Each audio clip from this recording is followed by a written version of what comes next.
The war against insecurity in Nigeria is a pressing concern that requires a multifaceted approach to address its root causes and mitigate its effect. Insecurity in Nigeria has manifested in various forms, including terrorism, banditry, kidnapping, communal conflict, resulting in significant human and economic loss. To combat insecurity, the Nigerian government must adopt a comprehensive strategy that incorporates both short-term and long-term measures.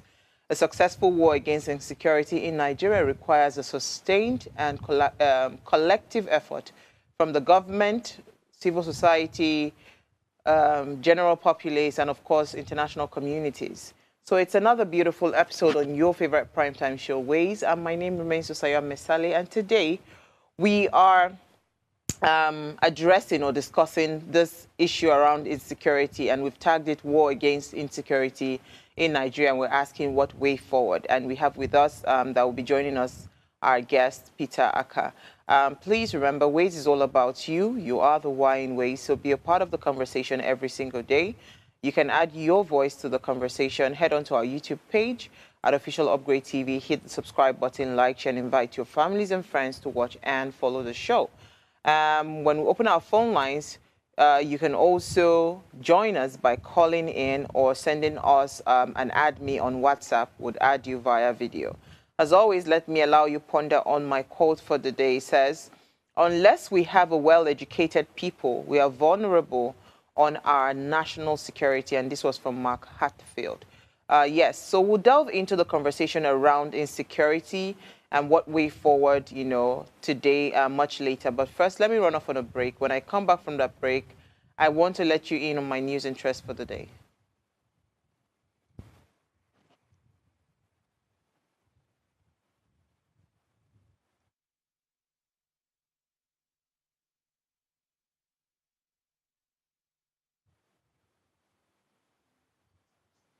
Okay.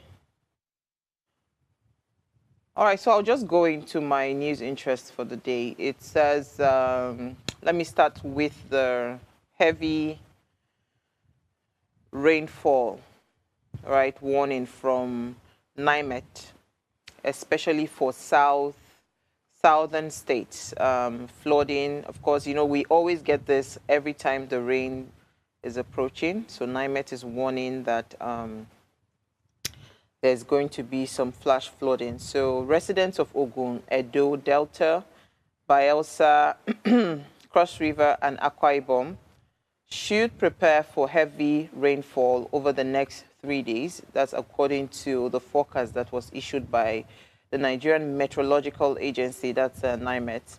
In its bulletin, it also predicted light to moderate rainfall in Lagos, Ondo, Ekiti, Imo, Abia, and several other states. So the agency warned that areas expecting moderate to heavy rainfall may experience a flash flooding. So just cautions that the rain may be accompanied by some strong winds, which could also pose risk for weak structures, trees, and masts. And the public is advised to avoid driving through flood waters due to the dangers of the strong undercurrents. They're also recommending that residents disconnect electrical appliances before the rains begin to reduce the risk of electrical hazards and other potential dangers that are highlighted, would be slippery roads, reduced visibility during the downpour, both of which should also or could also severely disrupt road traffic and all of that. So generally, it's just for us to take note, because I think NIMET does a great job at warning us all the time, but I'm hoping that we will finally get to the point where we have some level of proactive measures that will just even prevent it. We are not those kinds of countries that experience those kind of uncontrollable flood. I think what happens with us in Nigeria is just structural defect that leads to some of this flooding and all of that. So if we're able to address the infrastructural challenges, we'll definitely not be experiencing some of these floods. I'll move on to my next story. Lagos Calabar Highway. So they said the federal government is of Nigeria has announced plans to demolish 700 properties to pave the way for the Lagos-Calabar Coastal Highway, a major infrastructure project that is aimed at boosting connectivity and economic growth. Olukorede Kesha, the Lagos State Controller of Works, revealed this during the stakeholders meeting, noting that the number of properties initially projected for demolition, around 1,500, was reduced to 700 by choosing a more economical route for the highway alignment. So the 700-kilometer highway, estimated at a 15 trillion naira budget, will connect Lagos, Nigeria's commercial hub, with Calabar, passing through several states, with the first 47-kilometer targeted for completion by May this year. So the government has allocated about 18 billion for compensation that is going to be for those people that are affected, the properties that are affected, particularly in the first section, as part of efforts to mitigate the impact on residents. I actually went to, I visited the Lekki Free Trade Zone recently, and I actually saw that Calabar Coastal Road, and it seems like it's going to be something great. I'm hoping to even do something like a report on it, because it's actually all the way from VI straight to Calabar. Like, there is no diversion, it's just a straight road. And for the people that have plowed that route, they say it's going to be something good. I'm just hoping that we're able to gain better understanding as to the economic potential of that road. Maybe that way Nigerians would be a lot more receptive to the structure. But I'm happy that a lot of people will be compensated, because that's the right thing to do. I'll move on to my final story for today. So the Coordinating Minister of Health and Social Welfare, Professor Muhammad Pate, said over 16,000 Nigerian doctors have left the country in the last 5 to 7 years to seek greener pastures in other countries. He said that the doctor-to-population ratio is now 3.9 per 10,000 patients in the country. So you have let's just say 3.9, let's just approximate it to 4 doctors to 10,000 patients, while the estimated cost of training one doctor exceeds about $21,000. So this was said as he lamented that nurses and midwives who left have also thinned the number of healthcare workers in the country. He disclosed this at the 7th Annual Capacity Building Workshop of the Association of Medical Council of Africa in Abuja on Tuesday, with the theme Integrated Healthcare Regulation and Leadership in Building Resilient Health System. So when I saw this report, I was just smiling. I don't know how it's going to be, because at some point they said that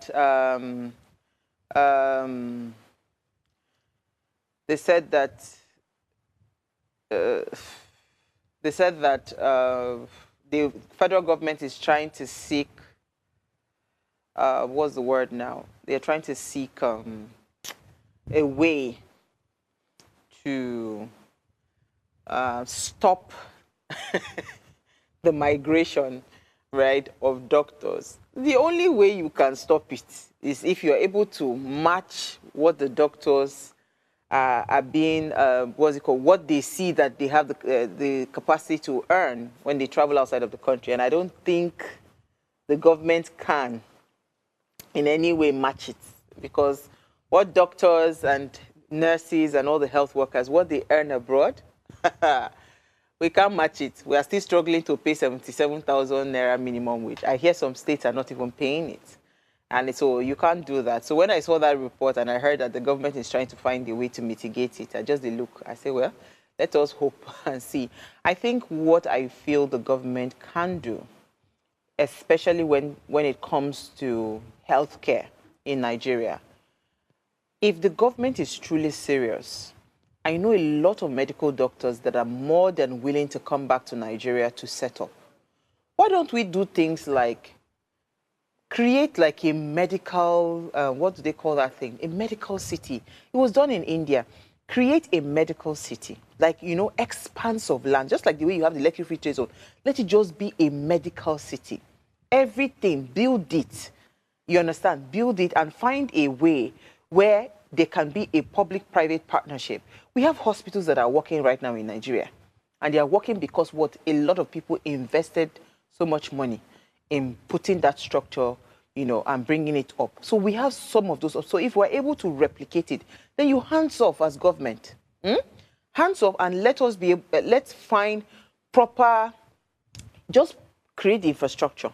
Then let people come, private business, medical doctors that are businessmen, come and run it. And let us now find a way to ensure that the, what's it called, the bills are not too heavy on Nigerians, and see if it will not work. You can't just ask doctors not to leave Nigeria without providing better solutions or better alternatives. You as a government official, if you have a small headache, you run abroad.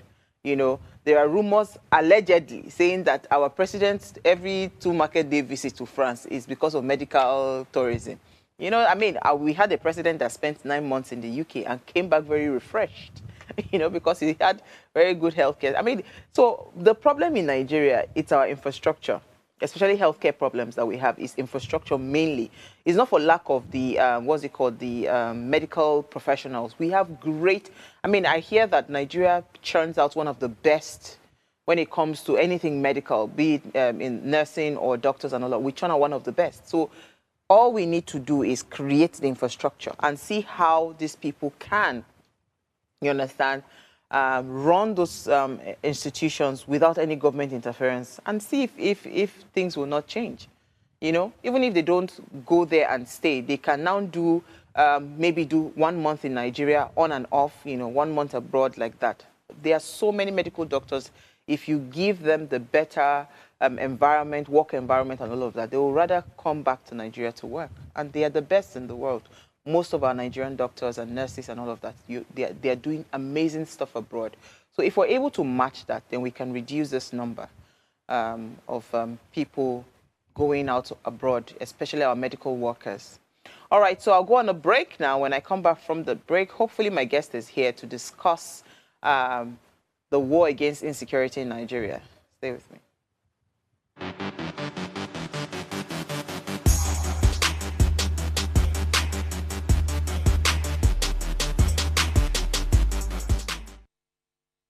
Tell us you're a Nigerian without saying a word. Energy security is one of the most pressing issues for many developing countries like Nigeria. And if there's going to be any meaningful progress, addressing our energy issues is non-negotiable. I need to see light for my house. Make them do something. Band A is expensive. I literally have to turn off all my appliances just to reduce costs. We need light. Introducing the Energy Outlook, your go-to show for everything energy. Every week, we'll bring you the latest insights, innovation, and in-depth analysis of Nigeria's energy sector. From policy discussions to regulatory insights, we'll analyze the key decisions influencing growth and sustainability in the energy sector. We'll bring you the human stories behind the headlines, giving you a personal perspective on the broader energy challenges. Join me every Friday at 6 p.m. for the Energy Outlook, your guide to the future of energy, where energy means business. Life is made up of moments, some that fill us with joy, others that test our strength. Welcome to Heartlines. This is our space to explore the highs and lows of human connection, the love, the heartbreak, and resilience that shapes our life. From relationships to friendships, parenting to partnerships, and so much more. Every week, we share stories and conversations that define us, navigating love, separations, the struggles of parenting, dealing with anxiety and managing the pressures and stress of life. Real conversations that bring us closer, helping us heal, grow, and connect. So join me Mondays through Fridays at 10 p.m. for Heartlines, the show where we'll connect hearts, have real conversations with real people, one story at a time.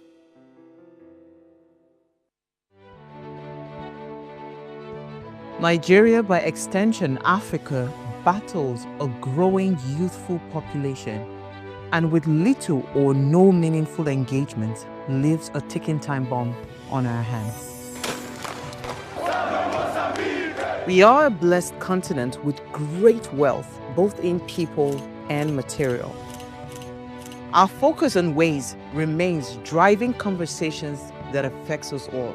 Topics in the news, social concerns, politics, leadership, governance, empowerment, resource management, conflict management, finance, SME sustainability, technological innovation, food security, health, education, brain drain, our well-being, citizenship, and much more.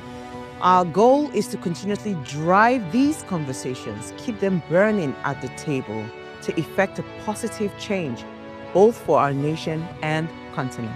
Ways, what are you saying, has a secret ingredient that completes the conversation every single episode, and that ingredient is you. Our past conversations shaped our yesterday. To shape our tomorrow, we must keep talking. So, I want to hear you. Be a part of our live conversations Mondays through Fridays. And let's all have our say.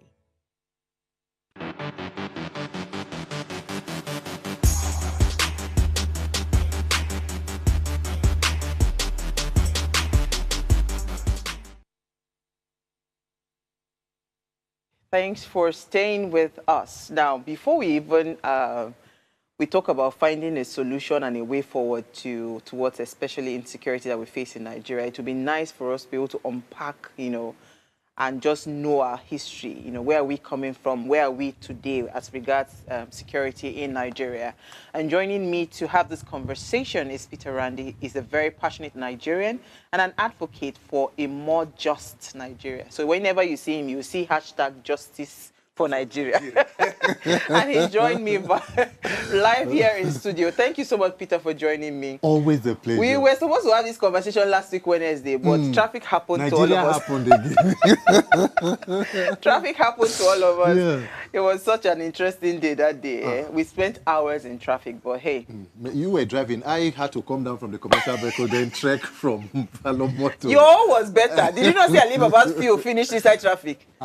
It was. If I could find a way to park my car and walk, I would have picked that option. I trekked from just after Onikonde, they ran about through Falomoti, the bridge, up till Civic Towers. Oh my God. Then we now enter between Civic Towers and Marwa, like 2K. That God. Distance. Nigerians will take advantage of course, they will take advantage of it. But Peter, we want to have this conversation. Uromi happened. Yes. I think it was Benue again that happened recently Benue, and all of that. Security is a big challenge in Nigeria. And it seems like for every time we are talking, it just seems like everything we're saying is falling on deaf ears. Yeah. Right? So let's first of all even break down where are we as regards security in Nigeria.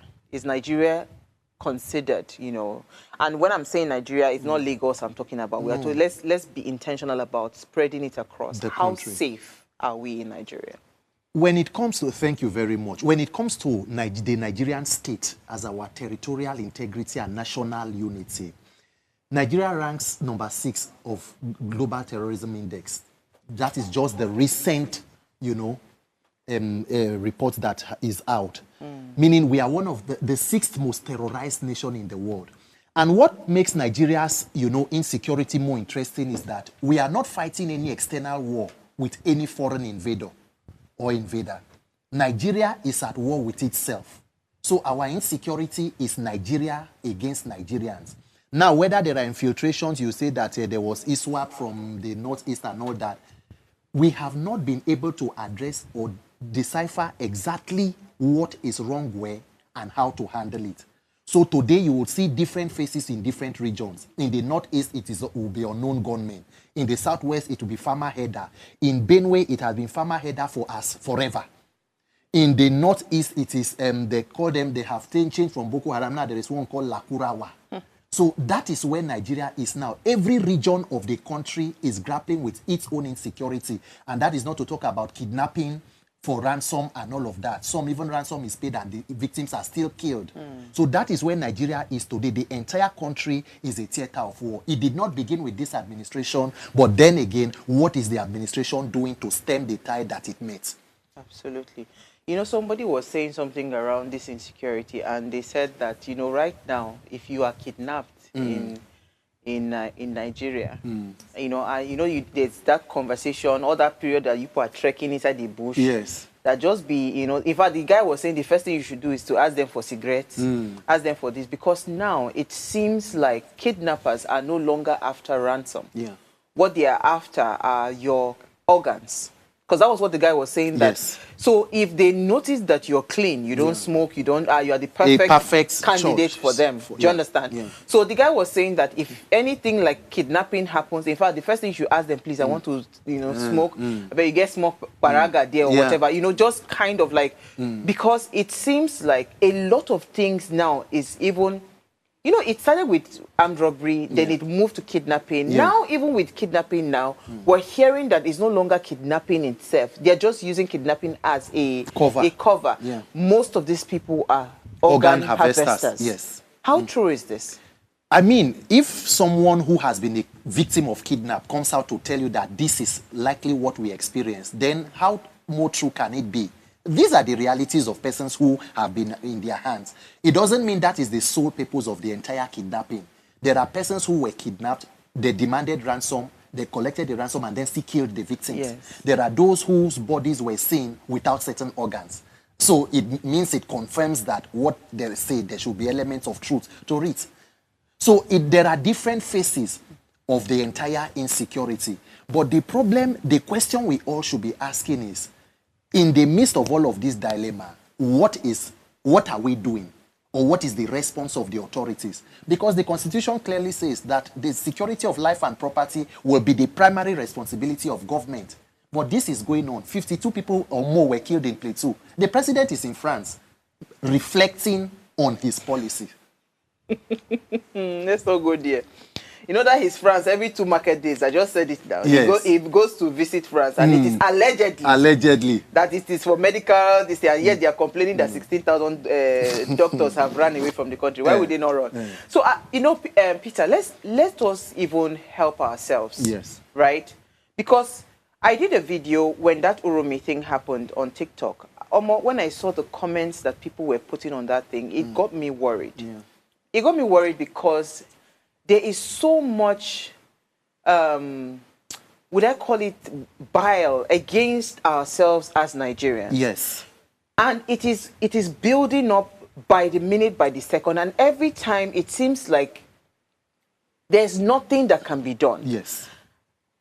People have come out to accuse those people that they were not, to accuse, what's it called, the situation, and they're saying that those people that were killed, they were not, kidnappers, they were just normal hunters and all of that. There have been arguments around why would hunters, you know, even be in that place in the first place, and why would they be why would they have refused being searched? These are all reports that are flying around.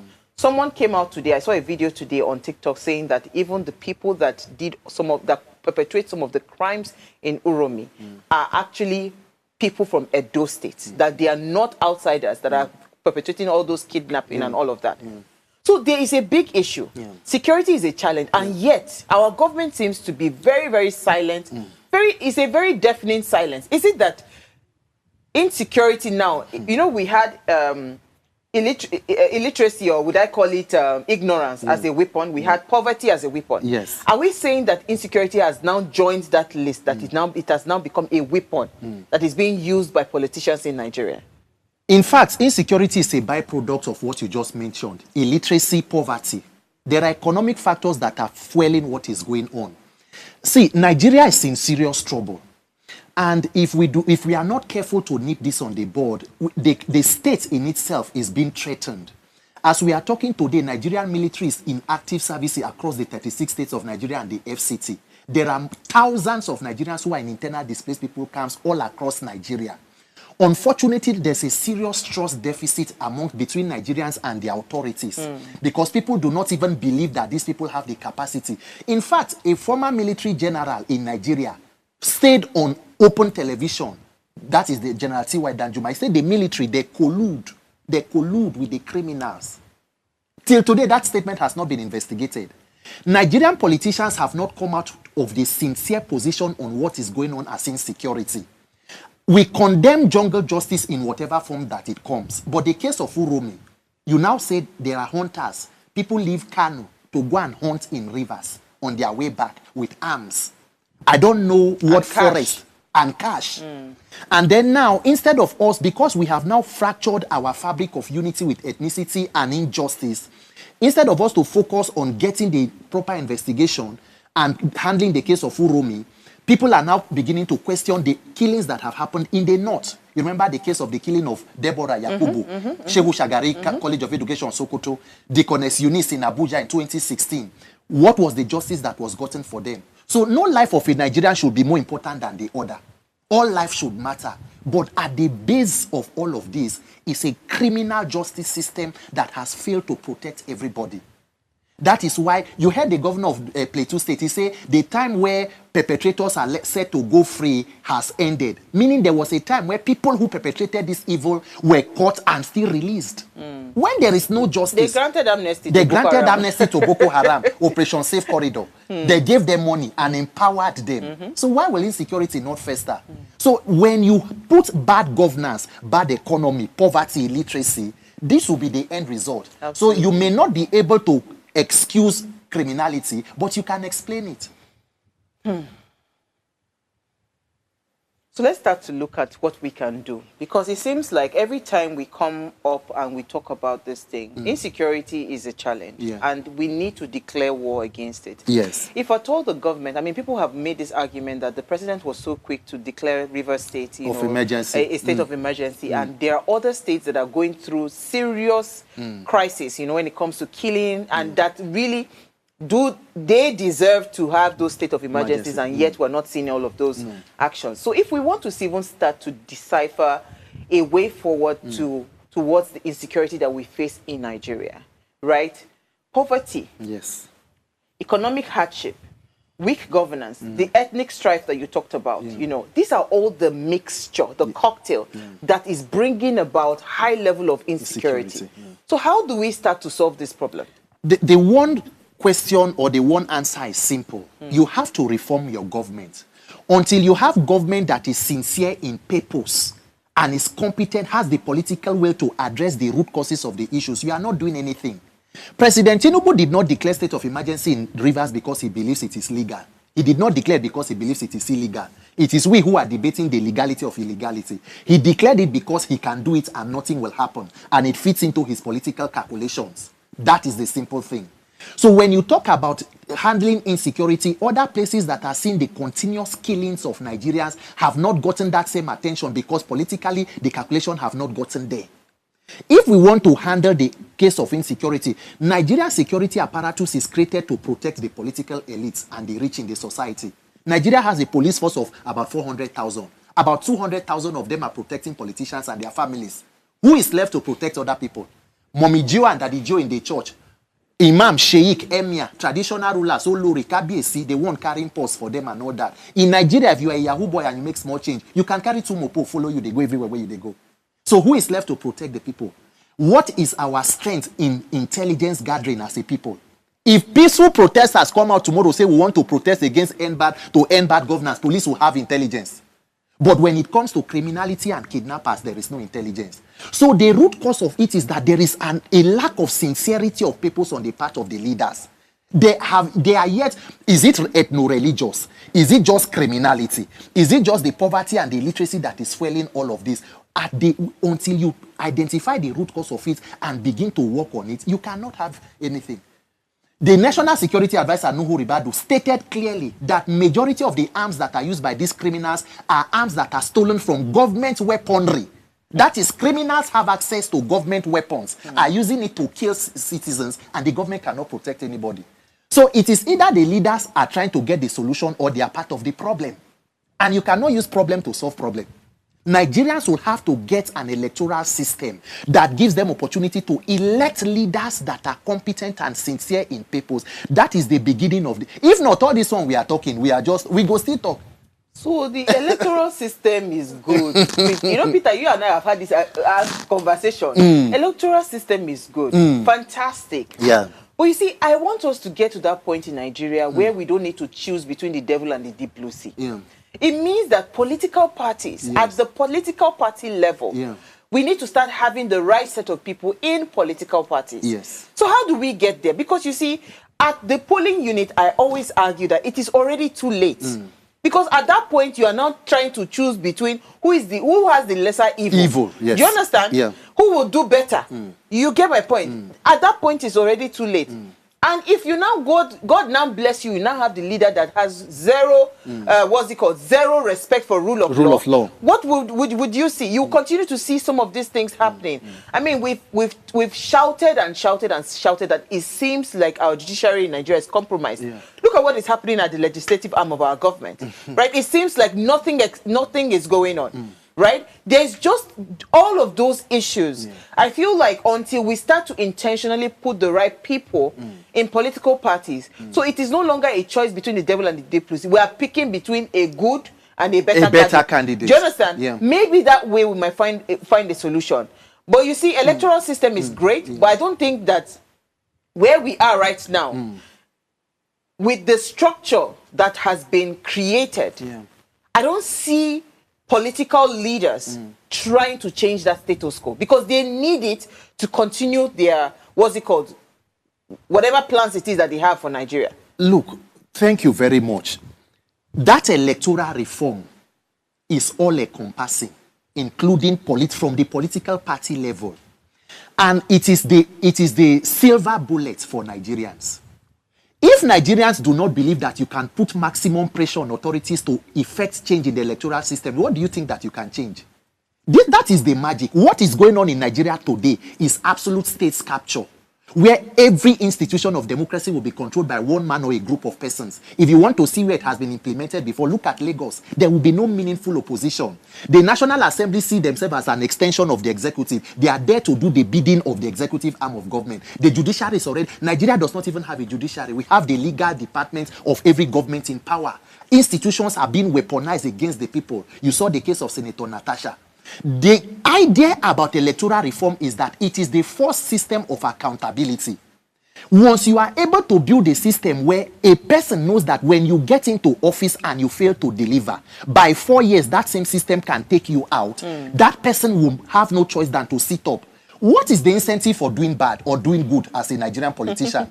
As bad as Buhari was, he did 8 years and he was able to install a successor. So when you see me talking about electoral reform, it includes that party primary level that we are talking about. Because if you don't reform it, a president signed not too young to run, not too old to young or whatever it is, but you are also not too rich to run. Because form is 100 million. Where do you start Where do you want to start from? So that electoral act is all encompassing. Because I have evaluated the entire process. Election and INEC are the weapon formed against Nigerians. And if all of us start to sing the song, even politicians, they know. Try to begin any protest in Nigeria, say you are talking about end bad governance, bring down cost of fuel. The president will come out and say, don't worry, we will share rice, we will do this. But let President Tinubu come out and commit to free and fair elections. It will almost be impossible. That is why you must insist on it. Because they know that is the only hope they have. Corrupt election. But we are already used to rigging in this country. We cannot be used to it. No, rigging is part of us in this country. It cannot even I'm telling you, Peter, even the best of the best that we think are saints in this country, they've been rigged into power. Yes. So what are we saying? That is why that best of the best and the people who have tasted and seen. Look at a person like Professor Yomi Oshibanjo. What will now happen in Nigeria will be the enemy of your enemy will have to be your friend. The group of persons who have been disenfranchised by the process will have to come together and build the system. INEC already, the National Assembly, they know what they did with that electoral act. They made electronic transfer of results optional for INEC. You need to go back and tell them to make it mandatory. That is what the Supreme Court told them in the judgment. The system will shut down. The system will shut down. You must mount on it. See, whatever you want to achieve as a country will take courage and wisdom. If Nigerians do not believe that you can fix election, you can't fix anything. Then let all of us relax and continue to get killed. If your day rich, bandits kill you or kidnapper carry you. If hospital work, you no work. If you go the oxygen day. If school, they rape you, there is no justice. Let us sit down and relax. But if we know that we are ready to solve problems, it has to begin with that courage. Okay, we're going to take a break. When we come back from that break, I want to read out the budget for security that was done last year. Let us see how far they did. We'll be right back.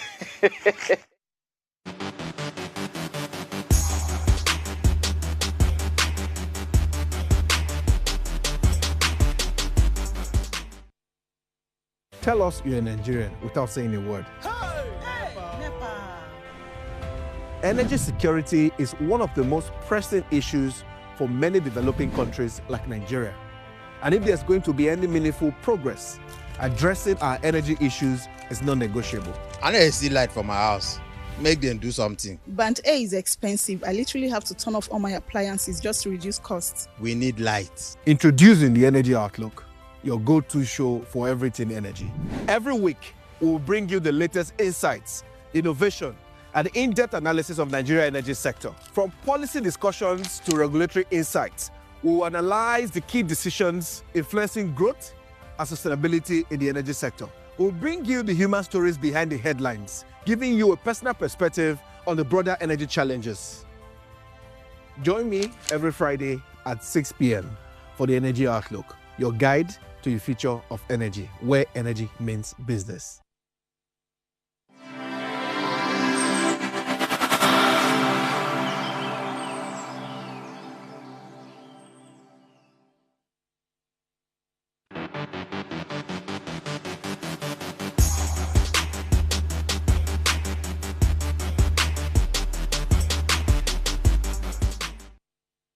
All right, thanks for staying tuned. Now, if you just tuned in, we're having a conversation. We're discussing war against insecurity in Nigeria, and we're asking what is the way forward. Now, please, let's hear what you have to say. Remember, you can join the conversation. Send us an SMS or WhatsApp. You can also send us an add me on WhatsApp to 081-803-8663. Our phone lines are also now open. You can call us at 07025007749 or 0701424220. Let's hear what you have to say. So, Peter, before we went on a break, I was talking about, thank God for AI these days. It's very easy for you to pull out reports. So, yes, according to ChatGPT, in the 2024 fiscal year, Nigeria allocated a significant portion of its budget to security-related sectors. Yeah. Defense and security sector was allocated about 3.25 trillion, representing approximately 12% of the total budget. Yeah. Ministry of Defense received about 1.3 trillion, marking it as the ministry with the highest allocation. Yeah. This was from Daily Post in Nigeria. Then Ministry of Police Affairs was allocated 869.121 billion. Now, it says, despite these substantial allocation, concerns have been raised regarding the effectiveness of these funds in addressing Nigeria's security challenges. For instance, some of the agencies, such as the National Security Advisor and the Economic and Financial Crimes Commission, experienced budget reduction compared to the previous year. It's on and on and on. It was Abacha that was quoted to have said that if insecurity or insurgency, it lasts beyond 24 hours, that there is government hand in it. Not be me talker, na Abacha talker. Yes. So in case now for the fine person I want arrest, una go carry Abacha. But that was what he said. Do you know that I sat down and I was thinking it deeply. Is it possible for the way insecurity has taken it's not just it's a bracing, when somebody you bold, say nobody go touch you. The way they've taken a position in this country, is it possible to ignore that comment that was made by Abacha? Given that all of this income, somebody has said it to me before, that as at the time where Boko Haram started, in Jonathan's era, one of the JTF members came and bought a house in Banana Island. So is it that the government is intentionally turning a blind eye to insecurity, or they are genuinely handicapped in solving our insecurity challenges in Nigeria? It is either you are handicapped or you are an accomplice. It is difficult to discountenance that statement, especially with the reality of everything we are doing. We have seen. How many times under the Buhari government did the administration come out to tell you that they have the names of people who are sponsoring Boko Haram and terrorism? Who released the list? Why is government shielding them? Why has nobody come out to tell you that from our intelligence, this and this are the people? Just like the case of oil bunkering in Nigeria, anywhere you see sophisticated crime, you cannot remove the hand of players in the government. A private citizen, you cannot carry a vessel into creek to go and pack oil. With Navy, with Air Force, and everybody who is guiding the place. There must be somebody, an insider, who is helping. The National Security Advisor said majority of the arms used by these bandits and criminals are stolen weapons from government weaponry, armory. You don't get it. How did they get access to it? That is, criminals are able to overrun the armory of the state to take their weapons and go and slaughter other Nigerians. Until date, we do not have a solution to the problem. No, it is either you have the solution or you are part of the problem. Nigerian leaders are not sincere with what is going on with insecurity. Plateau dates back more than 20 years ago. Benue. What exactly is not being said about insecurity? That is where the problem lies.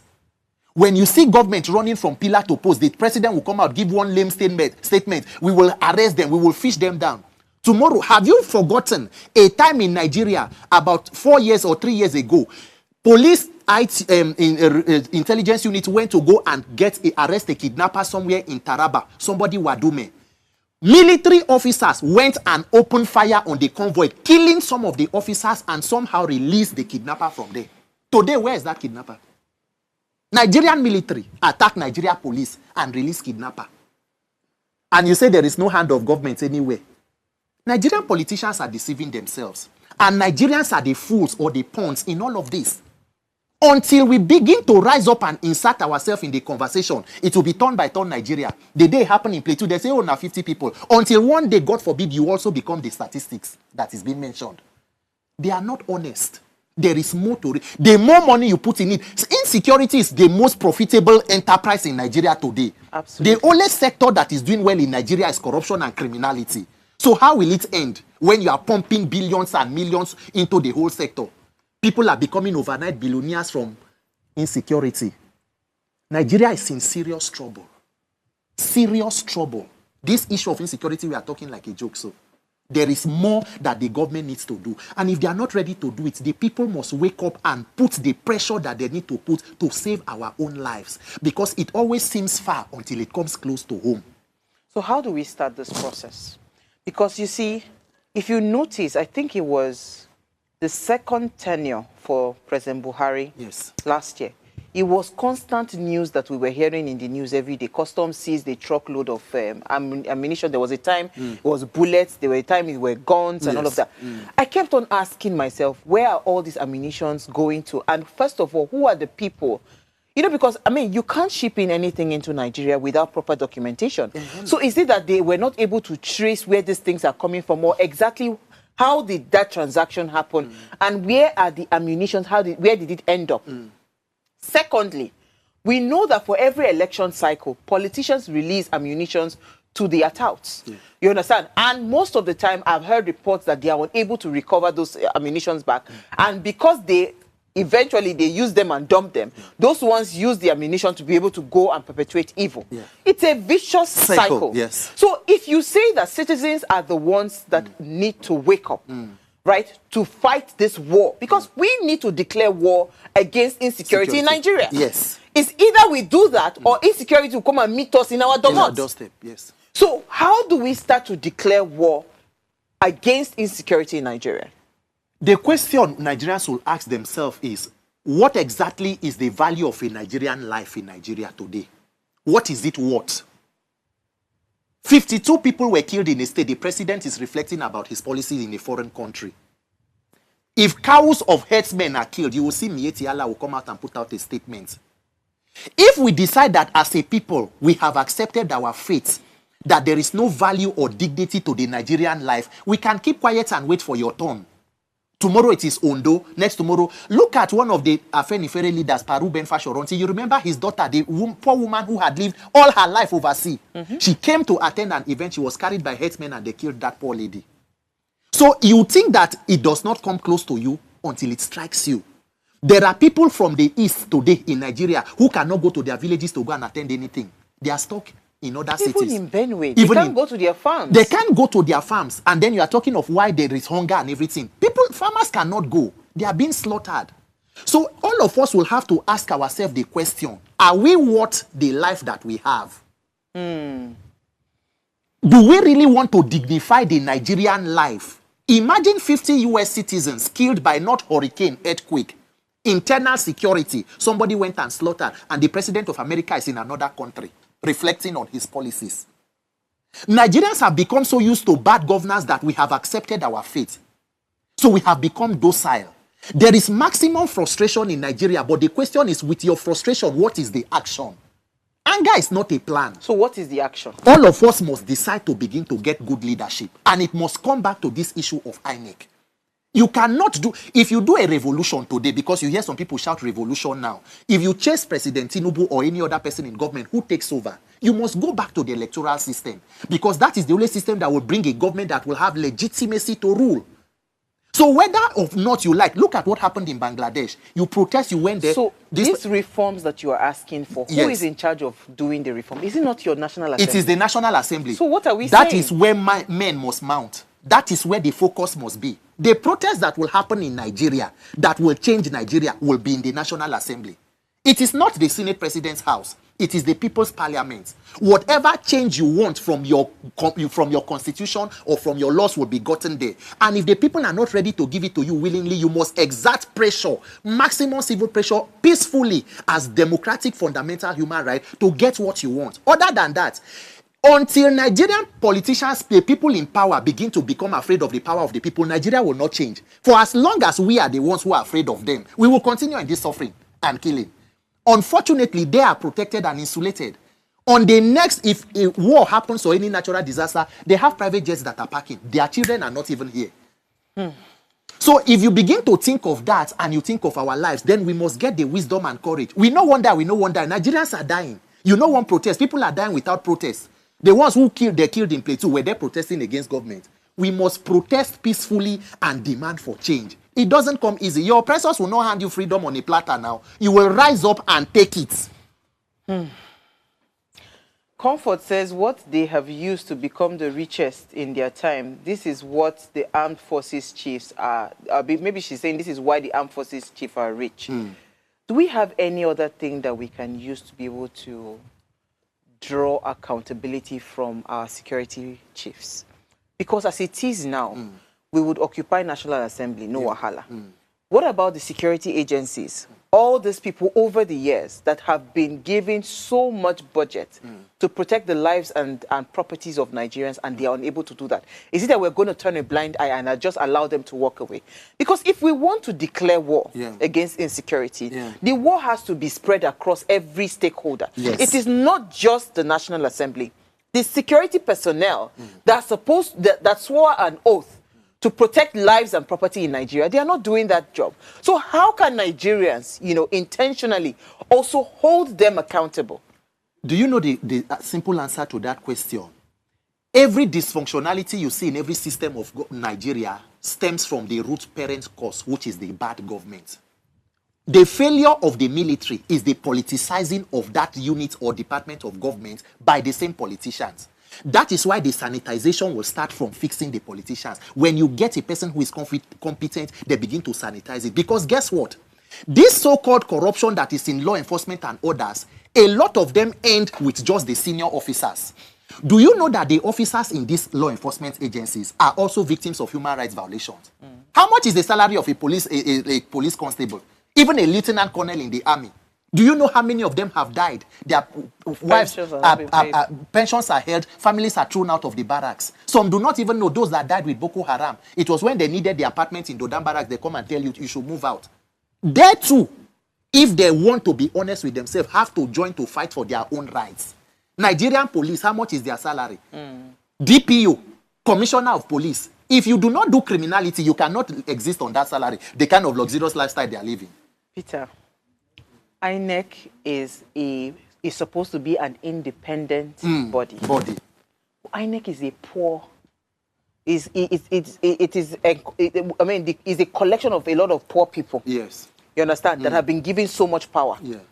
How do you expect somebody that is living in penury and poverty? I heard something, because it's not confirmed, I would say allegedly. Allegedly. That in a particular state, where an INEC official is earning, say, 700,000 per month, that INEC official was given $50,000, right, to rig an election in favor of a particular candidate. Tell me, 700,000. What's it called? $50,000. If we have poverty as a, and you see, because I'm trying to understand, how do we get to that point where we are no longer thinking self, but we are thinking nation, right? Because we are very selfish in this country. Everybody is just out to look out for what will be my own gain. So how do you get this person that has a poverty mindset, that is already locked up in that trap, to say, this is the opportunity for me to make something? How do they do things right by the people? It will be almost impossible to get certain people to do things right. And see, that is the wish of the politicians. Everything that is going on in Nigeria as chaos is a blessing to the political establishment. The more confusion there is, the better for them. The more poverty, the more there are people who they can use. But the good thing about when you hear me insisting on INEC is that a lot of Nigerians know better. Nigerians tried to make a change in 2023. They were shortchanged by INEC. There are people who receive money for buy votes. INEC is not one person. Yes. INEC is a combination of youth corpers. INEC is a combination of professors in the university. INEC is a combination of, what's it called? So different people make up Whatever combination that there is to INEC, get the electoral law and safeguard it. Put guardrails on it. Look at it and look at the loopholes. There are loopholes that are there. But you know that even the electoral laws that we had, yes, that we used for the 2023 general elections, yes, if we were to go by those electoral laws, however flawed it might seem, there were still some things that the judiciary would have said, you know what, on this ground, there were certain flaws, but they threw everything out in the courts. So even if we today, we fix the electoral laws to say, okay, these are the laws that would govern our elections going forward, and we have a faulty judiciary. And you were? Have you seen protests will last for 1 year? Have you seen? Do we have the state power to last in a protest in 1 year in Nigeria? No, that is what I want to tell you. In Serbia right now, last year, a rail line collapsed and killed about how many people? Today in Serbia, they are still protesting. Nigerians do not know that nation building is not a sprint, it's a marathon. It will not be automatic. You will get one. That is a step. You build on it. If you decide to give up completely because the challenges in front are too daunting, you won't take any step. You will begin from somewhere. The judiciary is bad. See, a lot of people talk about police and say police is very bad, which is true. There is corruption there. But the police corruption or law enforcement is more glaring because they hold firearms that could cause instant fatalities. Taken from them, every sector in Nigeria is as bad. The civil service is worse than police. Of course. The judiciary are unarmed police. Petroleum sector, health sector. Go to hospitals. So what are we saying? Everything is bad. But you must decide to look at what exactly will become the solutions. What do we do first? How do we uproot it from the roots? If not, we are barely treating symptoms and leaving the cause. And we take it one after the other. That is how we will help ourselves. No great nation was built overnight. It is resilience. It is wisdom. Nigeria is a sophisticated criminal enterprise as it is. It has been in existence for more than 60 years. If Nigerian politicians do not know good governance, they know corruption. If you want to come to fight them, you must come ready with knowledge armed to the teeth. Let every Nigerian today begin to sing about electoral reform and see the reaction from politicians. Let President Tinubu come out on national television and say, I believe I am a Democrat. I am committing to free and fair elections in 2027, and we will begin that process. Pass the challenge to Godswill Akpabio in the Senate. Pass it to the Speaker, House of Reps. If truly people are honest. If they can't do that, then you must insist on doing it. That is their only guarantee. So do you see insecurity ending anytime soon in Nigeria? Unfortunately, no. Why? Unfortunately, no, because the root causes of insecurity are not being handled. They are not being talked about. We are just treating, dressing and washing and setting. The underlying factors are still exacerbating the insecurity. The only thing you will see is that it will change form. If you decide to attack it in this way, it will come in and it will metamorphose in another direction. If it changes from farmer header, it will become another kind of thing. That is what you will see. Problem that is changing name and location. The root cause continue to fester. We are not touching it. On that note, Peter, I thought you were going to give me a tiny bit of hope. I'm sorry. A tiny bit of hope. But honestly speaking, it's a sad situation that we are in Nigeria, and it seems like, you know, we're complaining and it's not. But do you see any of those rants, Peter? Do you see it bringing any form of results? Any rant that does not have action will not produce any result. It is just noise. You are just talking. They continue to do what they do. If you don't fix it, 2027, they are back. After that, they install a successor. And the more time you waste, the more they solidify their power. Look at Lagos. You have a template to look. Stop being bad students of history in Nigeria. Stop pretending you don't know what is going on. You know. You have seen it before. You either act or you enjoy and endure it. That's it. On that note, I will have to stop here. Thank you so much, Peter. It's always a pleasure having you on the show. Thank you for being part of the show. If you missed our quote for today, it says, unless we have a well-educated people, we are vulnerable on our national security. And that's just the honest truth. There's so much ignorance out there. We need to keep on educating ourselves, and we need to face the right people to solve insecurity at its root. We'll see you guys tomorrow. Enjoy the rest of your evening. Hey, wahala deo.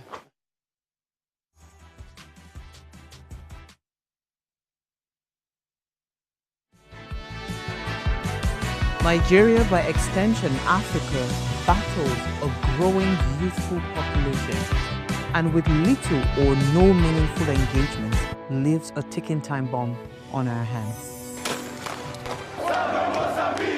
We are a blessed continent with great wealth, both in people and material. Our focus on ways remains driving conversations that affects us all. Topics in the news, social concerns, politics, leadership, governance, empowerment, resource management, conflict management, finance, SME sustainability, technological innovation, food security, health, education, brain drain, our well-being, citizenship, and much more. Our goal is to continuously drive these conversations, keep them burning at the table to effect a positive change, both for our nation and continent.